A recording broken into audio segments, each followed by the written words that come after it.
அனைவருக்குமே வணக்கம். சற்று முன் கிடைத்திருக்கக்கூடிய ஒரு மிக மிக முக்கியமான செய்தி ஒன்று வெளியாகியுள்ளது. சற்று முன் உதயநிதி கதை முடிந்தது, போலீஸ் குவிப்பு, பரபரப்பு, இது மாதிரி பார்த்தீங்கன்னா செய்திகள் வெளியாகிருக்கு. ஸோ ஏற்கனவே அனைவருக்குமே தெரியும், தமிழகத்தில் முதல் முறையாக டாஸ்மாக் கூடிய நிறுவனத்தில் நடந்த ரைட்டின் அடிப்படையில் இதில் பார்த்தீங்கன்னா செந்தில் பாலாஜி அதேமாதிரி திமுக சேர்ந்த முக்கிய புள்ளிகள்லாம் பார்த்தீங்கன்னா வசமாக சிக்கியிருந்தாங்க. குறைந்தபட்சம் 1000 கோடிக்கு மேலே மெகா ஊழல் நடந்திருக்கு அப்படின்றத நிரூபணம் பண்ணி அமலாக்கத்துறை பார்த்தீங்கன்னா அதிரடியாக வழக்குப்பதிவு செஞ்சுருந்தாங்க. இந்த வழக்குப்பதிவின் அடிப்படையில் இப்போ அதிரடியாக மீண்டும் 2வது முறையாக நடந்த ரைட்டின் அடிப்படையில் இதில் பார்த்தீங்கன்னா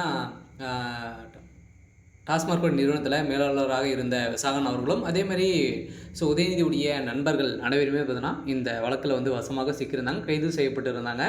இந்த நிலையில் தான் இப்போ அதிரடியாக உதயநிதியுடைய நண்பர்கள் கொடுத்த வாக்குமூலத்தின் அடிப்படையில் இப்போ அதிரடியாக உதயநிதி உடைய கதை ஒட்டுமொத்தமாக முடிய போகுது.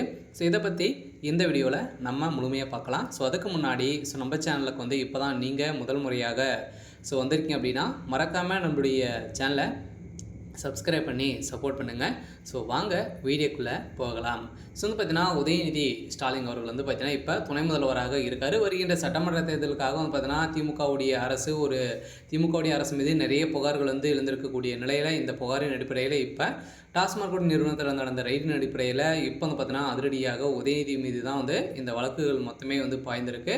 அவருடைய நண்பர்கள் கொடுத்த வாக்குமூலத்தின் அடிப்படையில் அந்த 1000 கோடி பார்த்தீங்கன்னா உதயநிதி கிட்ட தான் போயிருக்கு அப்படின்ற மாதிரி அவர்கள் கொடுத்த வாக்குமூலத்தின் அடிப்படையில் தகுந்த எவிடன்ஸும் சிக்கியிருக்கு. பார்த்தீங்கன்னா முதல்ல ஸ்டாலினுடைய கதை முடிய போகுது. பார்த்தீங்கன்னா திடீர்னு ஜனாதிபதி இந்த செய்தி போக இப்போ அதிரடியாக ஜனாதிபதி அவர்களுக்கும் இதில் பார்த்தீங்கன்னா உத்தரவின் அடிப்படையில் திமுகவுடைய கதை ஒட்டுமொத்தமாக முடிய போகுது. இருந்தாலும் இதில் உதயநிதியுடைய வீட்டில் காலையிலேருந்து பார்த்தீங்கன்னா ரைடுகள் நடந்துகிட்டு இருக்குது. அவருடைய வீட்டில் அதிரடியாக ரைடு சோதனை நடைபெற்ற ஒரு நிலையில் பார்த்தீங்கன்னா அதிரடியாக அங்கு எக்கச்சக்கமான பணங்கள் பார்த்தீங்கன்னா சிக்கியிருக்கு. இதன் அடிப்படையில் தான் திமுகவுடைய அரசு மீது நிறைய புகார்கள் எழுந்திருக்கு. இந்த புகாரின் அடிப்படையில் தான் இப்போ உதயநிதியுடைய வீட்டில் அதே மாதிரி தொடர்ந்து அடுத்தடுத்த திமுக சார்ந்த முக்கிய புள்ளிகளோட வீட்டில் அனைவருடைய வீட்டிலுமே ரைடுகள் நடக்க போகுது அப்படின்றத தான் இப்போ ஒரு தகவல் வெளியாக இருக்குது. ஒரு கட்சி பார்த்தீங்கன்னா திமுகவுடைய ஆட்சி கலைக்கப்படுமா அப்படின்ற மாதிரி ஒரு எதிர்பார்ப்பும் பார்த்தீங்கன்னா ஒரு செய்தியும் பரபரப்பாகவே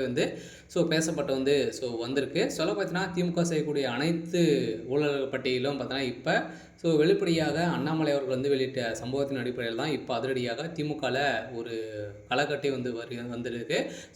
எங்கே போனாலும் வருகின்ற சட்டமன்ற தேர்தலுக்காக திமுக பார்த்தீங்கன்னா ஒரு மிகப்பெரிய வேஷம் போட்டியிருக்காங்க. இந்த வேஷத்தை பார்த்தீங்கன்னா கலைக்கக்கூடிய விதத்தில் தான் இப்போ